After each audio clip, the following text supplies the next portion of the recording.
고비, 북어, 대설주의보 같은 시를 쓴 숭실대 문해창작학과 교수인 최승호 교수는 서울시청 교육연수원에서 이런 얘기를 합니다. 대략 이런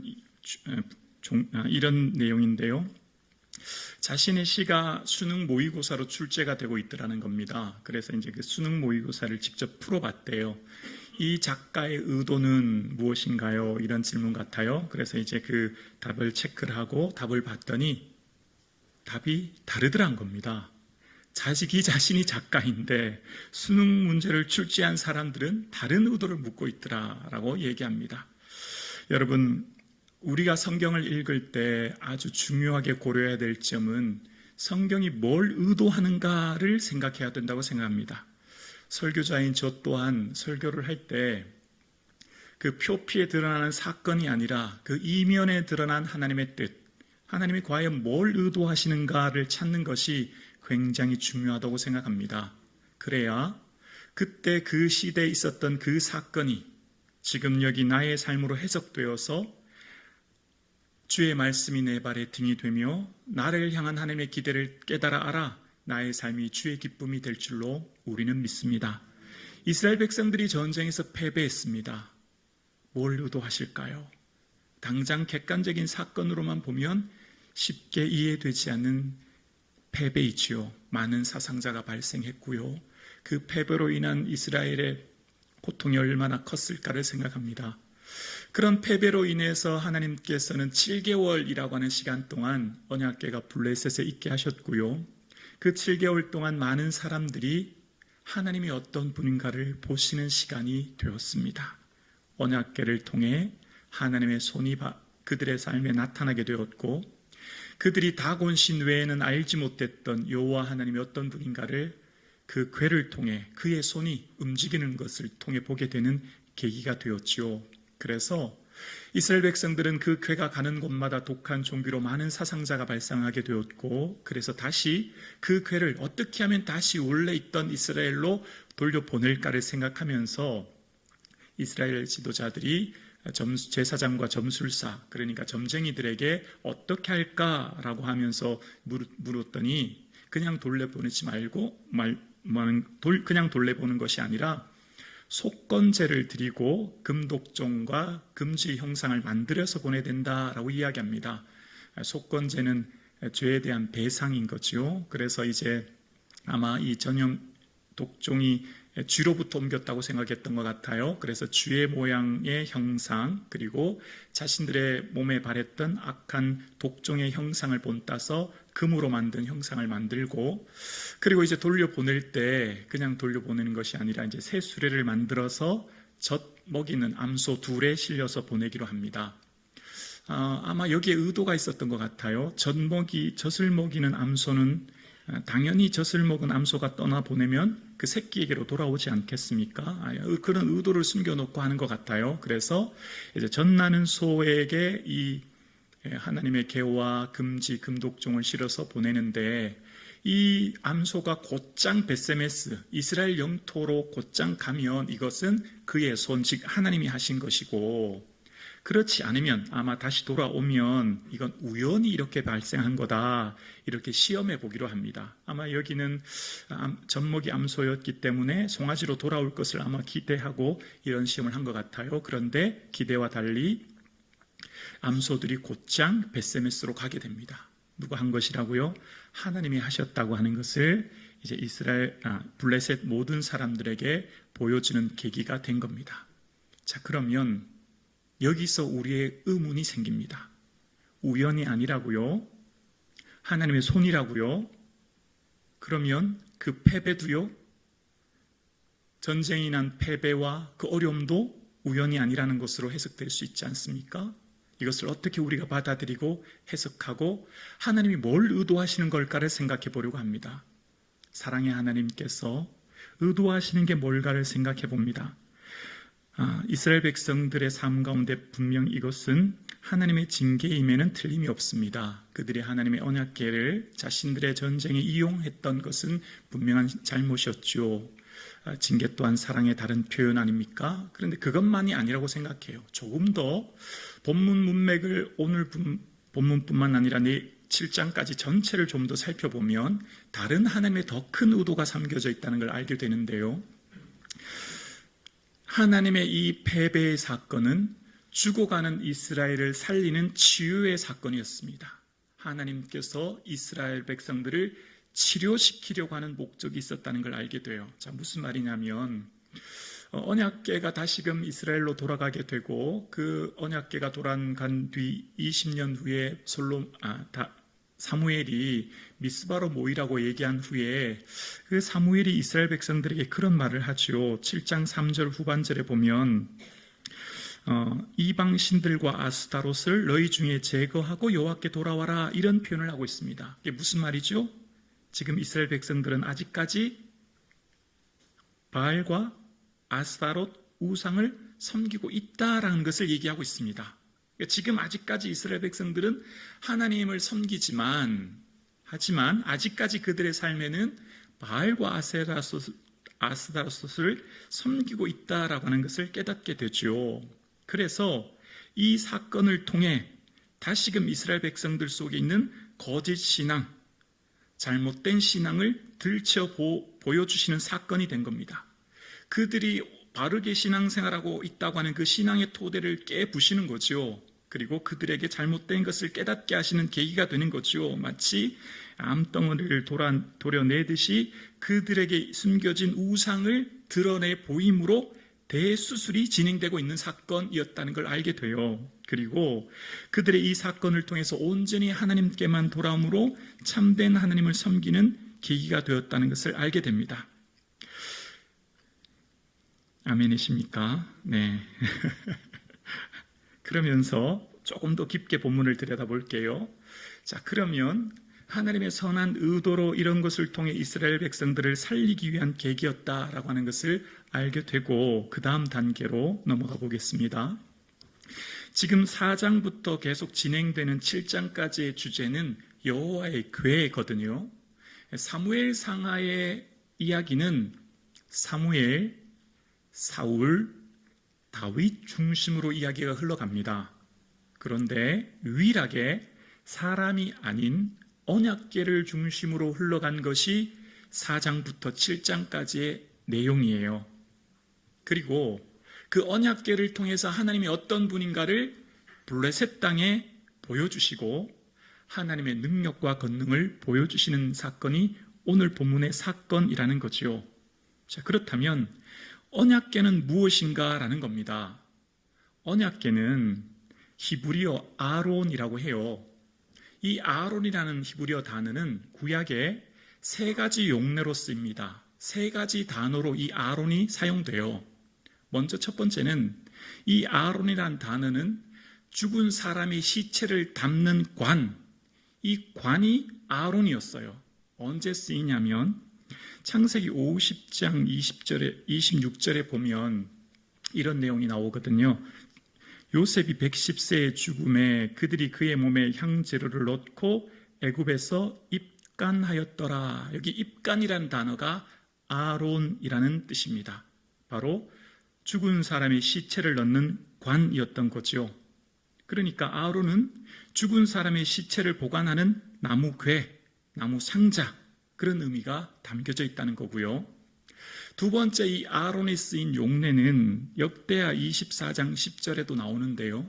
역대하 24장 10절에 보면 모든 방백들과 백성들이 기뻐하여 마치기까지 돈을 가져다가 궤에 던지니라. 여기 쓰인 궤가 아론입니다. 여기 아론은 함이라는 뜻이 있죠. 어떤 의미냐면 요아스가 개혁을 단행하는데 성전을 보수하기 위해서 성전문 입구에 이 궤를 두고 사람들에게 정한 세를 드리게 합니다. 그래서 많은 방백들과 사람들이 기뻐하면서 그 궤에 돈을 넣었다라고 하는데요. 이 궤는 함, 즉 돈을 담는 함이었다는 걸 알게 됩니다. 그러니까 두 번째 용례는 함이라는 거죠. 아론이. 그리고 오늘 본문에 쓰였던 아론이라고 하는 이 궤라고 하는 것, 하나님의 법궤가 될 수 있었던 이유가 신명기 10장 1절에 나오는데요. 신명기 10장 1절에 보면 그때에 여호와께서 내게 이르시기를 너는 처음과 같은 두 돌판을 다듬어 가지고 산에 올라가서 내게로 나오고 또 나무궤 하나를 만들라. 여기 나무궤 보이십니까? 여기 궤가 아론이에요. 그래서 나무라고 하는 에츠라는 것 단어와 함께 에츠 아론 나무궤라고 하는 거예요. 이게 바로 여호와의 법궤입니다. 여기는 뭐가 담겨 있냐면 두 돌판이 담겨져 있습니다. 모세가 시내산에 올라갔을 때 주신 그 십계명, 그 두 돌판이 담긴 궤가 바로 이 법궤인 거죠. 자, 그러니까 궤는 아론은 세 가지 의미, 관, 함, 궤라고 하는 세 가지 의미가 있다는 걸 알게 되죠.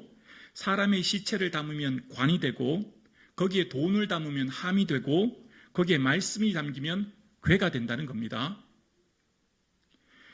하나님의 언약궤가 언약궤 될 수 있었던 것은 그곳에 하나님의 말씀이 담겨져 있었기 때문이에요. 이스라엘 백성들의 중심은 뭐죠? 회막입니다. 광야를 행진할 때나 멈출 때, 그리고 가나안 땅에 들어갔을 때도 그들의 신앙과 삶의 중심은 회막, 즉 성막이었고, 그 성막의 가장 거룩한 지성소에는 하나님의 언약궤인 이 법궤가 있었습니다. 그 법궤의 중심에는 바로 두 돌판이 담겨져 있었던 거죠. 우리는 하나님의 거룩한 성전입니다. 하나님의 성전인 우리에게 무엇이 담겨져 있느냐에 따라서 내가 관이 되기도 하고 함이 되기도 하고 궤가 되기도 하는 거예요. 죽은 사람의 시체를 담는 관과 같은 인생으로 우리가 살아갈 위험이 있는 거죠. 그저 살아갈 내 인생에 몸 하나만을 위해 사는 인생. 어떤 사람의 인생은 건강이 인생의 전부입니다. 건강이 내 인생의 최우선순위입니다. 모든 시간과 물질의 집중을 건강에 두는 인생이 있죠. 건강이 내 인생의 전부라고 생각하기 때문입니다. 그러나 안타깝지만 그 건강도 언젠가는 쇠하여 썩고 말 것입니다. 두 번째는 함과 같은 인생이 있죠. 인생의 모든 목적, 내 인생을 돈으로 채우는 인생이 있습니다. 돈이 인생의 전부입니다. 돈이 내 인생의 최우선순위입니다. 그저 조금 더라고 하는 그 욕망의 노예가 되어서 돈을 채우는 함과 같은 인생이 있다는 거예요. 그리고 여기서 예배드리는 저와 우리 모두는 궤와 같은 인생이죠. 우리 안에 말씀이 담겨져 있습니다. 말씀이 육신이 되어 우리 가운데 계신 예수 그리스도가 우리와 함께 계십니다. 그래서 우리의 최우선순위는 예배의 삶의 목적이 있습니다. 시간과 삶의 중심, 기둥, 모든 삶의 의미가 예배입니다. 오늘 이 시간 1시간 드리는 예배를 넘어 일상의 모든 작고 사소한 삶이 예배의 삶을 살아가는 거예요. 그 말씀이신 예수 그리스도를 우리의 삶에 모시고 예배의 삶을 사는 것, 이게 바로 법궤와 같은 인생, 궤와 같은 인생인 거죠. 하나님께서 왜 그토록 법궤를 이스라엘 백성들과 함께 블레셋에게 보여주셨을까요? 얘들아, 너희들 지금 뭘 위해 살고 있니? 너 지금 뭘 위해 그렇게 바쁘게 살아가고 있니? 너의 삶의 최우선순위를 어디에 두고 있니? 질문하는 주님 앞에, 주님, 제 삶의 최우선순위는 예수 그리스도이며 그 하나님 나라의 영광을 위해 예배하는 삶이요, 말씀이 내 인생의 중심이 되는 삶입니다. 고백할 수 있는 그런 믿음이 있기를 소원합니다. 우리의 삶의 기준이 말씀이 되어야 합니다. 내가 내 인생의 기준이 아니에요. 우리의 인생의 기준은 말씀이요, 말씀이신 예수님이 기준이 되어서 그 주인 되신 예수님 위해 사는 인생이 바로 저와 우리의 삶인 거죠. 여러분, 인생을 보면 두 부류의 인생이 사무엘 상하에 등장하는데요. 내가 인생의 주인이 되어 말씀 즉 궤를 내 마음대로 좌지우지하려는 사람과 하나님의 인생의 주인이 되어 하나님의 말씀에 따라 나를 고치고 교정하는 사람이 있어요. 사울이요, 전쟁이 났습니다. 블레셋과의 전쟁이 났는데요, 너무 다급한 거예요. 그래서 사울이요, 뭐라고 하냐면 여호와의 언약궤를 내게로 가져오라, 이런 내용이 사무엘상 14장 18절에 나와요. 궤를 내게로 가져오라는 거예요. 어쩌면 지난 시간 이스라엘 백성들이 실수했던 것과 동일한 실수가 또 반복해서 등장하는 거죠. 그런데 다윗은요, 압살롬의 반역으로 인하여서 급하게 신도 신지 못한 채 울면서 예루살렘을 벗어나야 될 때가 있어요. 그런데 정권의 이 정통성이 복게 있다는 것을 알고는 사독이 얼른 그 하나님의 언약궤를 가지고 다윗에게로 가져와요. 그런데 다윗이 그 언약궤를 보자마자 보라, 하나님의 언약궤를 성읍으로 도로 메고 가라 라고 얘기해요. 사무엘상 15장 24절이거든요. 그러면서 내가 여호와 앞에 은혜를 입으면 도로 나를 인도하사 내게 그 궤와 그 계신대를 보이시리라 이렇게 얘기합니다. 하나님이 내게 은혜 주시면 다시금 내 왕권을 회복시켜 주시고 내가 궤에게로 가게 될 거야 라는 표현을 쓰고 있는 거죠. 내가 임의로 궤를 가져오고 좌지우지하는 게 아니라 내가 내 인생의 기준은 말씀이에요. 왜 다윗이 이런 얘기를 했을까요? 신명기 12장에 보면 하나님의 궤는 제사는 택하신 곳에서 번제를 드리라고 얘기했고요. 그래서 언제나 여호와의 언약궤는 실로에 있다가 이후에 다윗성으로 옮겨지게 돼요. 하나님의 언약궤는 있어야 될 장소가 정해져 있거든요. 하나님의 언약궤는 내가 좌지우지 움직이는 게 아니거든요. 여러분, 우리가 예배하는 저와 여러분의 삶의 기준이 무엇입니까? 여러분 삶이 무엇이 여러분의 삶의 기준이십니까? 말씀이 내 인생의 기준이 될 수 있기를 주 이름으로 축원합니다. 말씀이 기준이 되는 인생은 내 인생의 주인이 예수 그리스도임을 고백합니다. 그래서 내 삶의 주인이 예수 그리스도가 되고 그 예수 그리스도를 위해서 살아가는 삶을 살아낼 때 주의 소원이 나의 소원 되어 내 소원이 이웃의 기쁨이 됩니다. 내 소원이 이웃을 살립니다. 내 소원이 이웃을 새롭게 합니다. 이 은혜가 있기를 주의 이름으로 축원합니다. 하나님께서 끊임없이 말씀하시는 게 있어요. 얘들아, 너희는 너만을 위한 존재가 아니야. 하나님께서 그 두 돌판을 모세에게 십계명을 주시는 이유가 뭐였습니까? 너희는 거룩한 제사장 나라가 되라라고 말씀하시면서 하나님께서 이스라엘 공동체, 하나님 나라에 기대하고 바라시고 원하는 뜻을 이 십계명에 담고 주셨어요. 너희는 민족과 열방을 향해 중보하는 화해 공동체로 살라는 겁니다. 백성과 하나님을 중보하기 위해 그 화해의 삶, 중보의 삶을 기대하는 거죠. 오늘 저와 여러분의 삶을 통해 하나님이 말씀을 주시고 그 말씀을 주시는 이유는 나만을 위한 인생이 아닙니다. 나와 내 가정만을 위한 인생이 결코 아니에요. 나를 통해 사람들과 하나님을 중보하도록, 그래서 그들을 살리도록, 그들에게 위로와 희망을 선포하도록 하나님은 말씀을 우리에게 주시고 오늘을 살게 하신 줄로 우리는 믿습니다. 그래서 우리의 삶의 기준은 말씀이에요. 그래서 말씀을 통해 내가 위로를 받지요. 주의 말씀은 고난 중에 위로라. 이 말씀이 나를 살리셨기 때문입니다. 말씀을 통해 우리는 위로를 얻고 소망을 얻습니다. 또 한 가지, 말씀을 통해 우리는 우리의 삶이 교정됩니다. 모든 성경은 하나님의 감동으로 된 것으로 교훈과 두 번째 뭐죠? 책망이요. 여기서 책망의 원어는 교정하다고 하는 의미가 있어요. 굽어진 것을 바로 편다는 거죠. 우리의 삶 가운데 내 욕심과 내 욕망 따라 살진 않았는가? 말씀의 빛이 내게 비춰지면 다시금 교정되는 거예요. 방향이 하나님 나라로 고쳐지는 거예요. 내 마음 내 뜻대로 살려고 했던, 선악과를 먹고 눈이 밝아져 내 인생의 주인이 되어 내 뜻대로 살아갔던, 내 삶의 주인이 됐던 내 삶의 방식이 하나님 말씀으로 교정되는 거죠.